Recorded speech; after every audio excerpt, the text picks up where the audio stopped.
siang hari ini ya mengenai spine trauma ya, bagaimana penanganan pasien-pasien dengan suspek cedera tulang belakang.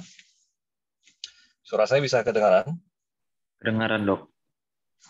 Oke, kalau misalnya tiba-tiba hilang, kasih tahu ya. Ya, Dok.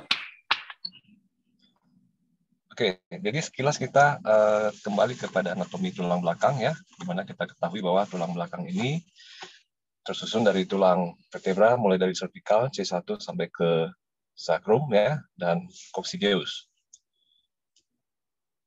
Masing-masing tulang belakang ini memiliki ciri khasnya tersendiri ya, di mana contohnya pada tulang cervical ini dia memiliki bentuk yang agak unik ya apabila dibandingkan dengan tulang-tulang vertebra yang lain. Dia lebih kecil, lebih pipih, kemudian dia ada foramen tempat lewatnya arteri vertebralis ya. Kemudian juga dia adanya uncovertebral joint. Kemudian ada namanya subaxial spine dan ada namanya axial spine, di mana axial spine itu terdiri dari C1 dan C2. C1 ini bentuknya lebih unik lagi ya, bentuknya seperti cincin dan tidak memiliki korpus. Kemudian C2 ini dia memiliki dens ya, ataupun tonjolan yang fungsinya adalah untuk rotasi dari vertebra cervical itu sendiri. Jadi kalau kita menoleh ke kiri ke kanan, itu yang paling banyak menyumbang gerakan ini adalah C1 dan C2. Nah, thoracic spine dia bentuknya lebih besar dari cervical ya, dan posisinya adalah mulai dari T1 sampai T12, dan di setiap eh, sisinya itu ada melekat kosta, sehingga dia memiliki ini persendian untuk kosta. Nah, pada thoracic vertebra ini dia ciri khasnya itu lebih rigid ya, karena ada kosta sehingga dia cukup membatasi gerakan yang bisa dilakukan untuk regio ini, sehingga gerakan fleksi maupun ekstensi itu cukup terbatas. Kemudian semakin ke bawah yaitu lumbal ya, bentuknya semakin besar ya, dan memiliki ini spinal canal yang lebih besar dibandingkan dengan pada thoracic spine. Kemudian fleksibilitasnya juga lebih baik, di mana pada vertebra lumbal ini gerakan fleksi dan ekstensi lebih banyak diakomodir oleh regio ini.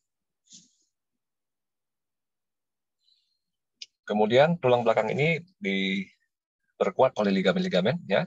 Bisa kalian lihat dari depan ada ALL, di belakang ada PLL ya, ataupun posterior longitudinal ligament.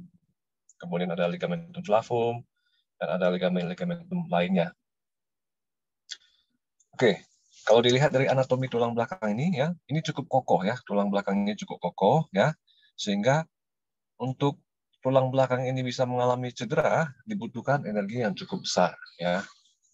Makanya kasus-kasus pada cedera tulang belakang ini biasanya diakibatkan oleh jatuh dari ketinggian ataupun adanya kecelakaan lalu lintas. Nah, insidensinya sekitar 10.000 kasus per tahun ya. Kemudian paling banyak itu dialami oleh laki-laki, dan kondisi cedera tulang belakang ini sangat banyak membebani untuk biaya kesehatan ya, karena disabilitasnya yang diakibatkan oleh cedera ini cukup tinggi. Beda dengan cedera pada tulang-tulang panjang ya, pada tulang belakang ini ada namanya spinal cord dan cauda equina, di mana kalau hal itu terlibat, maka pasien bisa mengalami kelumpuhan ataupun cacat fungsi ya.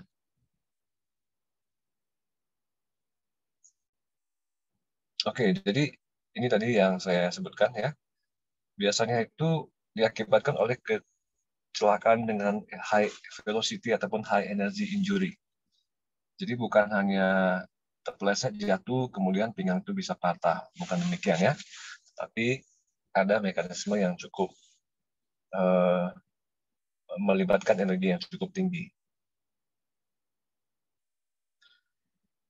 Jadi kalau kita menjumpai pasien ya ataupun di tempat lokasi kejadian kita melihat adanya pasien yang terkapar ya, maka sebisa mungkin kita minta informasi baik dari penduduk sekitar ataupun dari pasien itu sendiri ya mengenai bagaimana mekanisme kejadian ya, apakah jatuh, apakah ditabrak oleh mobil ya. Karena dengan informasi ini kita bisa mengetahui kira-kira apa yang terjadi pada pasien dan kemungkinan cedera apa yang dialami oleh pasien. Nah, jadi seringkalinya kita misdiagnosis ataupun underdiagnosis akibat kurangnya informasi mengenai mekanisme trauma ini.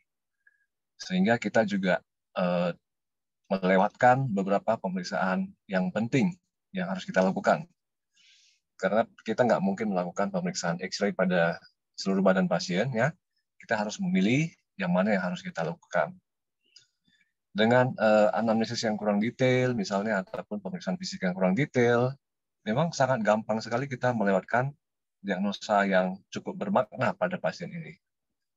Jadi, misalnya pasien datang dengan fraktur di calcaneus. Nah, apabila kita ketahui bagaimana mekanisme calcaneus ini bisa mengalami fraktur, ya, otomatis kita juga tahu bahwa biasanya fraktur calcaneus ini melibatkan tulang belakang. Nah, jadi calcaneus itu biasanya fraktur akibat jatuh dari ketinggian. Jadi hanya dengan melihat ataupun melihat X-ray adanya fraktur calcaneus, kita langsung membayangkan ini pasien jatuh dari ketinggian ya, dan kemungkinan ada cedera pada tulang belakang. Nah, dengan pemeriksaan yang lebih seksama ya, pada pemeriksaan fisik ataupun radiologis, kita bisa menemukan ataupun bisa memastikan apakah ada masalah di tulang belakangnya atau enggak. Dan ini memang ada kejadian di mana pasien itu setelah dilakukan tindakan baru ketahuan tulang belakangnya bermasalah. Oke, jadi kita selalu menganggap bahwa semua pasien yang mengalami high energy injury ataupun high velocity injury ya, itu kita anggap memiliki cedera tulang belakang ya, until proven otherwise. Sampai kita betul-betul bisa mengeksklusikannya. Jadi spinal precaution itu tetap kita lakukan ya. Kita tetap apabila kita mau memindahkan pasien, kita harus menstabilkan tulang belakangnya, kemudian harus dilakukan inline position ya. Apabila pasien mau dilakukan pengecekan pada punggungnya harus di lock roll ya secara serentak. Walaupun belum tentu ada cedera pada tulang belakang, tapi harus kita anggap demikian.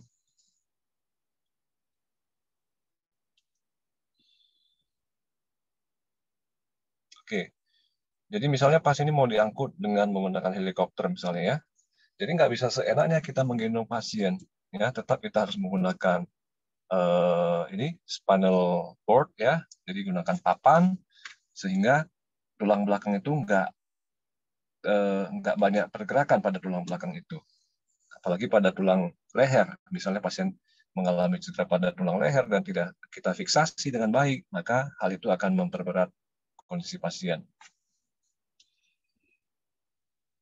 Jadi yang bisa kita lakukan salah satunya adalah dengan menggunakan collar brace. Nah, ataupun menggunakan long spine board. Kalau misalnya nggak tersedia, kita bisa menggunakan apa aja yang ada di tempat kejadian. Bisa menggunakan kayu, misalnya ataupun papan, ataupun ketika memindahkan pasien itu ya kita harus berhati-hati. Kenapa? Karena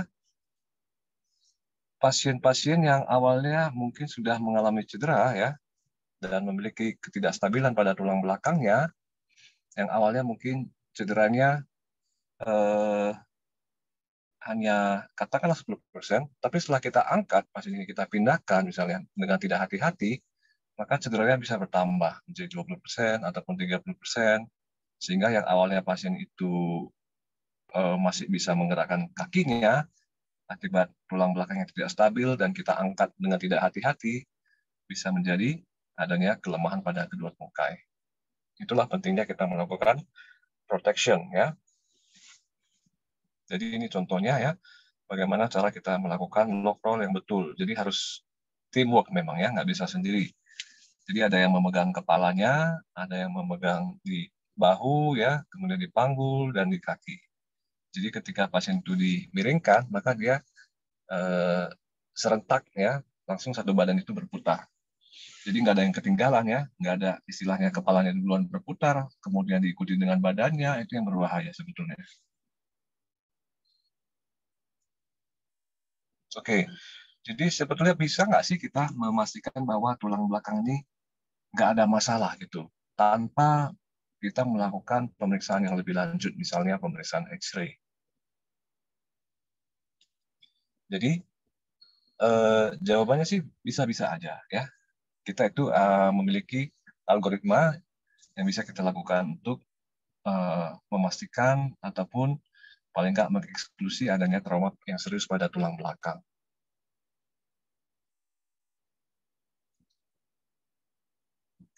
Oke, jadi nanti ada saya tunjukkan ya algoritmanya. Nah, sekilas pasien itu kita harus inspeksi apabila pasien itu mengalami cedera, kita harus inspeksi mulai dari occiput sampai ke coccyx. Dari C1 sampai ke coccyx lah ya, ke tulang ekor. Apakah ada misalnya ada tenderness, apakah ada swelling, ada step, ataupun ada misalnya bruise, itu harus kita dokumentasi dan harus kita waspadai apakah ada cedera yang serius di daerah itu. Selain itu, karena tulang belakang ini melibatkan saraf ya, kita harus selalu memeriksa sarafnya ini, fungsi sarafnya bagaimana. Jadi fungsi saraf itu bisa dinilai dari sensasi ya, kemudian motoriknya, kemudian refleksis dan pemeriksaan rektal. Nah, untuk sensasinya itu kita menggunakan dermatom, ya kalian juga sudah mengetahuinya ya dari pelajaran neurologi. Jadi level dari sensasi ini bisa menentukan level dari cedera tulang belakang ini. Misalnya ya setentang papila mama itu adalah T4 ya, dan setentang umbilikus itu adalah T10. Itu aja sebagai patokan kita. Jadi ketika kita melakukan pemeriksaan fisik ya, kemudian kita minta pasien itu untuk merasakan apakah ada perbedaan sensasi di kulitnya, itu kita bisa menentukan level dari injury hanya dari sana, dari satu sisi itu, dari sensasi. Dan ini cukup bermanfaat karena untuk melakukan pemeriksaan yang lebih lanjut, misalnya pemeriksaan X-ray ataupun CT scan ataupun MRI, kita harus menentukan di mana level yang terlibat. Jadi pemeriksaan fisik inilah yang menjadi guidance bagi kita untuk melakukan pemeriksaan yang lebih lanjut. Kemudian setelah sensasi, yang lain yang dinilai adalah motorik. Dan motorik ini kita sudah ada kesepakatan, ada namanya key muscle yang harus kita periksa. Misalnya untuk C5 itu adalah deltoid ataupun biceps, untuk C6 itu wrist ekstensi, untuk C7 elbow extensor, kemudian C8 finger flexor, dan C1 adalah finger abductors. Demikian juga untuk L2 sampai S1. Jadi kita harus tahu gerakan apa yang dihasilkan oleh otot hip flexor misalnya. Baru kita bisa melakukan pemeriksaannya. Dengan menentukan kekuatan motorik masing-masing key muscle ini, kita bisa mengetahui bahwa apakah ada masalah di level tertentu. Misalnya kita memeriksakan finger flexor pada pasien ini, ya, pasien bisa melakukan finger flexion. Nah, apabila bisa melakukannya dengan baik, kekuatan motoriknya bagus, maka bisa kita pastikan bahwa C8-nya intak. Nah, dan ke atasnya misalnya ke C7 ya, elbow extensor semuanya bagus ya, maka kita bisa mengetahui bahwa kondisi cedera pada tulang belakang ini mungkin di level yang lebih bawah. Misalnya kita minta pasien itu melakukan finger abductors ya. Jadi kita minta pasien itu untuk meregangkan jari tangannya. Apabila pasien itu tidak mampu atau lemah, maka kemungkinan di T1 ada masalah. Sehingga ketika kita mau melakukan pemeriksaan penunjang yang lebih lanjut, kita bisa meminta X-ray torakal misalnya, ketimbang kita meminta X-ray cervical ya. Oke. Kemudian untuk pemeriksaan pada rektal itu biasa kita lakukan BCR ya, ataupun bulbo cavernosus reflex, di mana kita melakukan squeezing dari penis, kemudian satu jari tangan kita letakkan di anus ya, untuk menilai apakah ada kontraksi sphincter ani atau tidak. Nah, apabila tidak ada, itu menandakan bahwa pasien sedang mengalami spinal shock ya. Jadi hantaran impuls dari lingkaran refleks itu tidak terjadi dengan baik. Nah, untuk grading dari spinal cord injury ini kita menggunakan Frankel grading system ya. Tapi ini sudah lama lah ya. Tapi sebagian orang masih menggunakan. Cukup sederhana, di mana Frankel A itu absent, maksudnya adalah pasien itu total paraplegik ataupun lumpuh total ya, dan sampai ke excellent yaitu I, di mana pasien itu memiliki kekuatan motorik yang penuh. Sekarang ini kita menggunakan ASIA ya, American Spinal Injury Association. Jadi ada banyak hal yang kita periksa ya, selain sensasi ya, motorik, kemudian dan juga ada juga kriteria yang menandakan apakah pasien ini mengalami complete neurological injury ataupun incomplete. Nah, apabila pasien tidak mampu menggerakkan kedua tungkainya, kemudian tidak adanya sacral sparing, ya, maka kita katakan itu adalah complete. Ya. Tapi apabila pasien masih memiliki sensasi di sekitar S2, S3, S4 ininya di perianal, maka pasien itu dikatakan mengalami incomplete spinal cord injury. Nah, kemudian ada namanya central cord syndrome ya. Ini semuanya ini adalah incomplete spinal cord injury. Di mana masing-masing dari kondisi ini memiliki ciri khasnya tersendiri ya. Mungkin nanti ini bisa dibaca.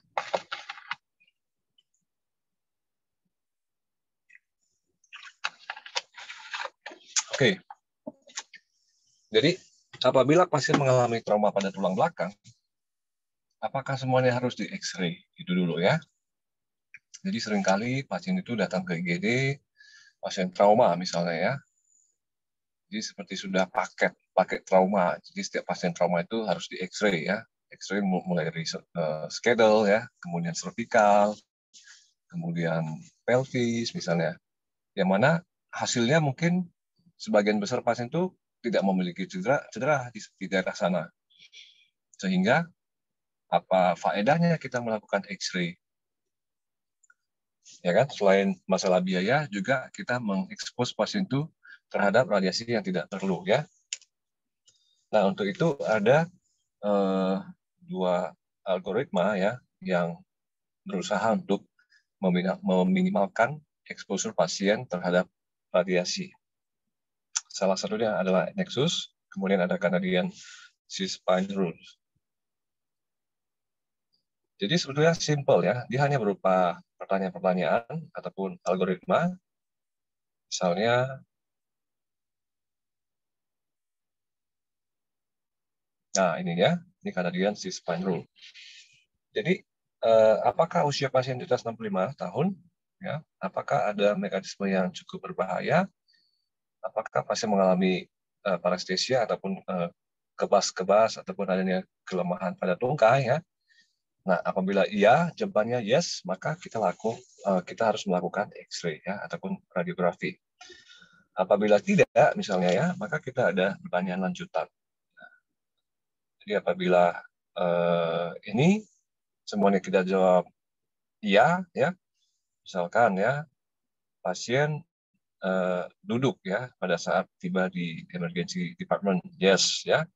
Kemudian pasien bisa jalan ya at any time, yes ya. Ataupun setelah kecelakaan pasien bisa jalan, betul ya. Kemudian nyeri pada leher itu onsetnya delay, nggak langsung misalnya ya. Nah, apabila semua jawabannya iya, maka kita lanjut ke pertanyaan berikutnya. Apakah patient able to actively rotate the neck? Ya, kalau bisa, maka kita tidak perlu melakukan radiografi. Nah, cuman ini dia terbatas untuk cervical ya. Nah, jadi kalau demikian halnya ya, kita pasiennya, tapi syaratnya pasiennya harus sadar ya, harus sadar penuh. Bisa kita ajak komunikasi ya. Kalau kita mengikuti guideline ini, maka kita akan menghemat biaya untuk pemeriksaan penunjang, kemudian kita juga tidak mengekspos pasien itu terhadap radiasi yang tidak perlu begitu ya. Dan ini cukup bermanfaat sekali. Jadi Nexus juga sama ya, dia berupa pertanyaan ya, cuman sedikit berbeda pertanyaannya. Tapi tujuannya sama untuk memastikan bahwa tidak ada cedera servikal ya tanpa melakukan X-ray.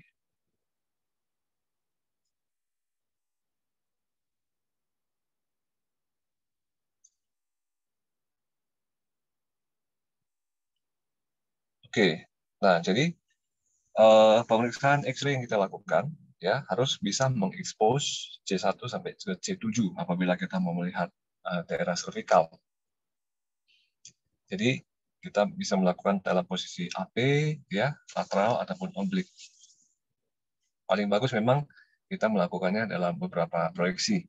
Karena bisa aja dalam satu proyeksi kita nggak melihat adanya injury, tapi pada proyeksi lain bisa lebih jelas terlihat.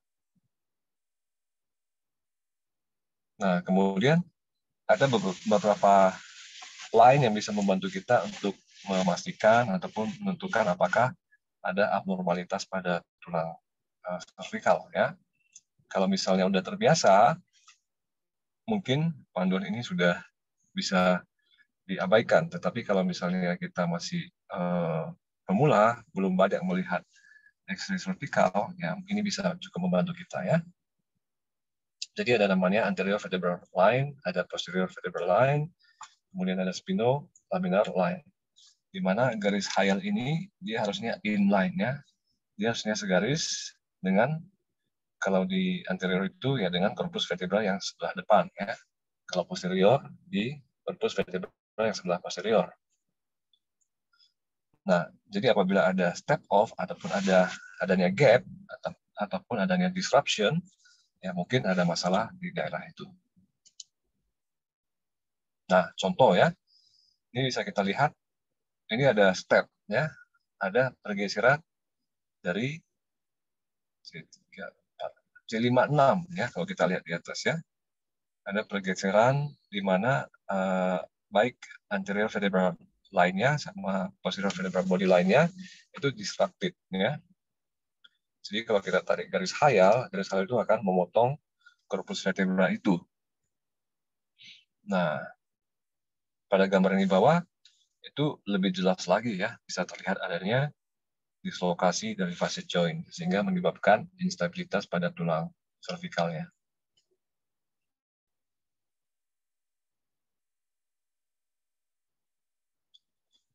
Nah,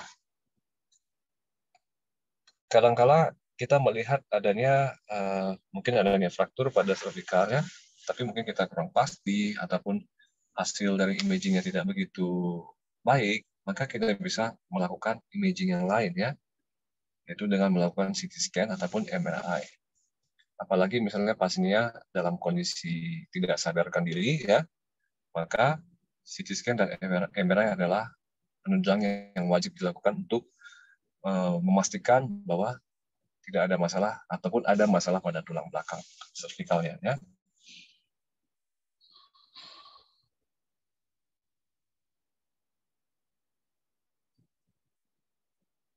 Oke, selain itu kita bisa melihat adanya soft tissue swelling ya.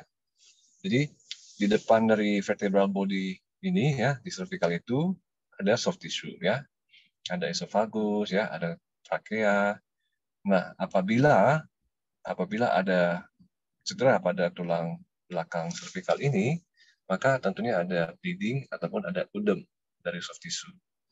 Sehingga jarak normal antara soft tissue dengan tulang itu bisa bertambah pada pasien-pasien yang mengalami cedera servikal. Oke, mungkin ini contoh-contoh ya cedera pada servikal ya. Jadi cukup parah ya. Jadi antara atlas dengan oksiput itu terpisah ya. Kita nggak tahu apakah pasiennya masih selamat atau enggak ini ya.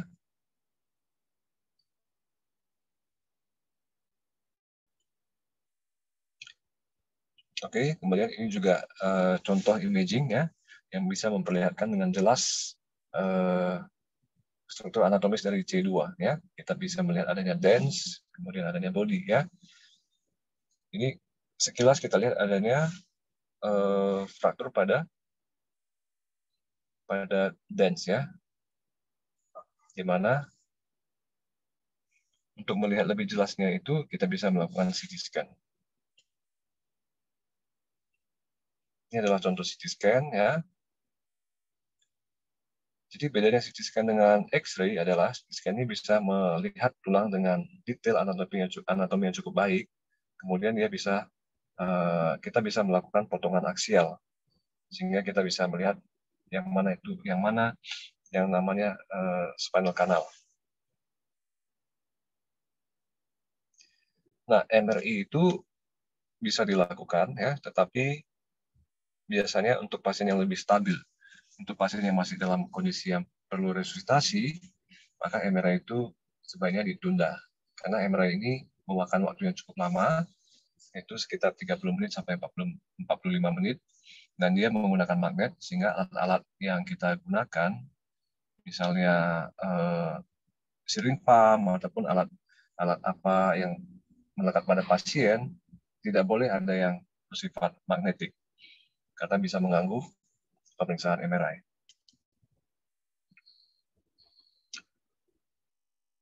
Oke, jadi untuk pasien yang tidak sadar ya, memang sebaiknya kita lakukan pemeriksaan yang lebih detail, yaitu dengan menggunakan CT scan ataupun MRI apabila pasien dalam kondisi yang lebih stabil.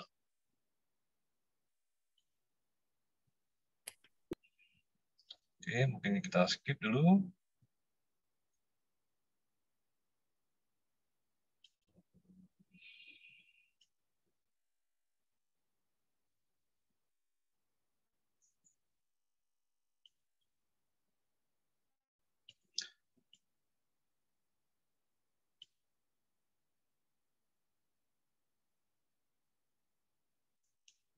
Oke, jadi pasien-pasien dengan cedera servikal ya, itu kita harus ingat bahwa resiko dari RW-nya itu tergantung pada level dari cedera.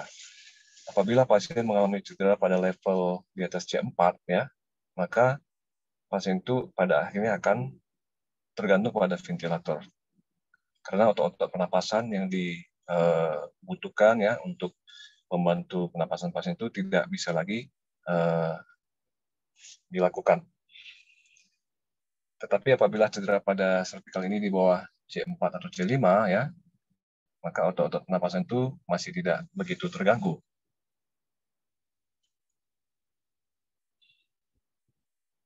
Nah, jadi kalau pasien mengalami cedera di C3, C4, C5 itu cukup fatal akibatnya ya. Karena pasien tidak hanya bisa tiba-tiba berhenti nafas, tapi apabila pun pasien itu misalnya selamat, pasien itu tetap membutuhkan ventilator untuk seumur hidup.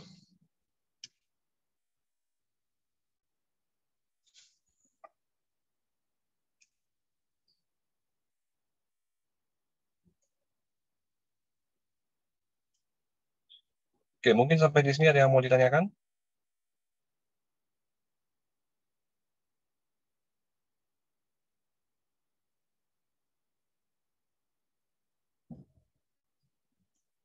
Belum, Dok.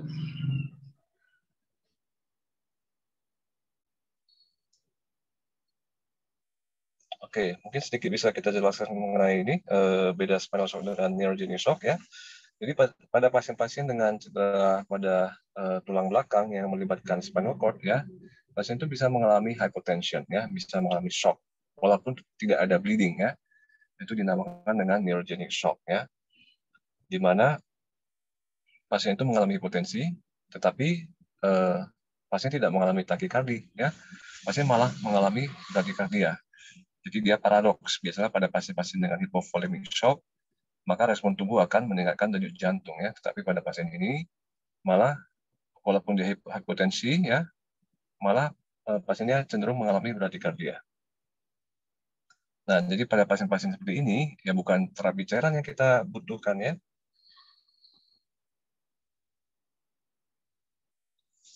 Dan selain itu, pada pasien-pasien dengan neurogenic shock, ya, dia itu tidak mengalami ini, akralnya itu tidak dingin, tetap hangat. Karena pasien ini sebenarnya tidak mengalami kekurangan cairan, tapi pasien ini mengalami adanya gangguan pada sarafan simpatetiknya. Sementara itu pada spinal shock, ya, dia hanya sifatnya lokal, ya. Jadi pada saat pasien mengalami trauma pada tulang belakang, ya, maka saraf spinal itu bisa tiba-tiba shutdown ataupun istilahnya tiba-tiba tidak berfungsi untuk sementara waktu. Tetapi pada setelah 48 sampai 72 jam, maka spinal shock ini bisa berakhir. Di mana pada saat spinal shock ini sudah tidak ada, ya, maka itulah kondisi pasien yang sesungguhnya. Jadi tidak jarang pasien itu datang dengan kondisi yang sudah lumpuh total, ya. Tetapi setelah 2-3 hari, ya, kita nilai ulang adanya perbaikan motorik pada pasien ini.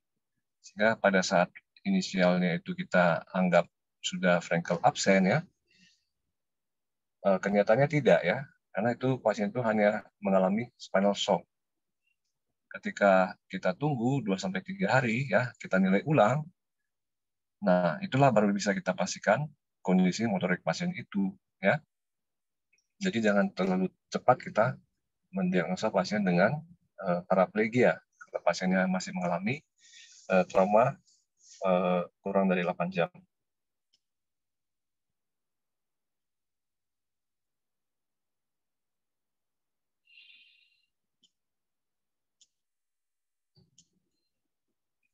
Oke, ada yang mau ditanyakan kira-kira, Dik?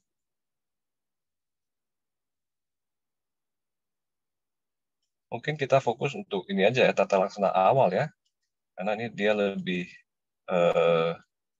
komprehensif untuk apanya ini. Untuk setelahnya ini mencakup sampai treatment, ya.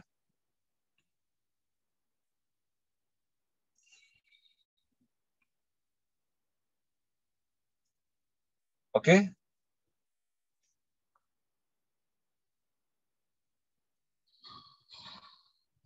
Silakan kalau ada yang mau ditanyakan.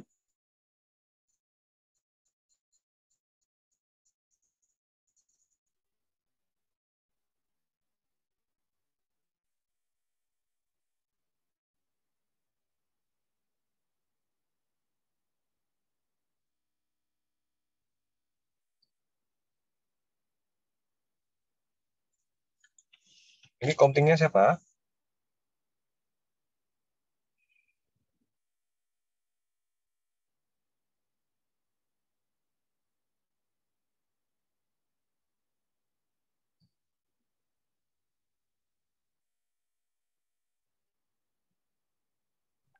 Ya, Dok. Ya, ada yang mau ditanyakan kira-kira, Dik?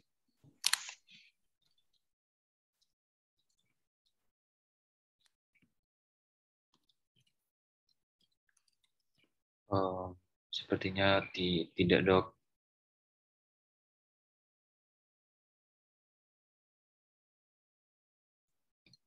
Mungkin teman-teman yang ada pertanyaan boleh bertanya.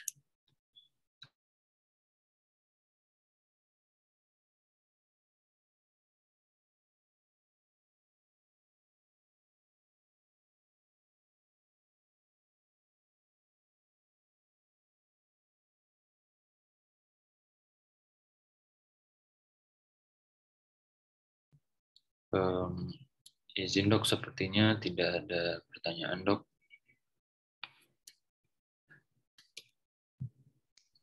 Oke, ya, kalau nggak ada, ya, kuliah kita Akhirnya sampai di sini aja ya. Selamat siang dan selamat beraktivitas.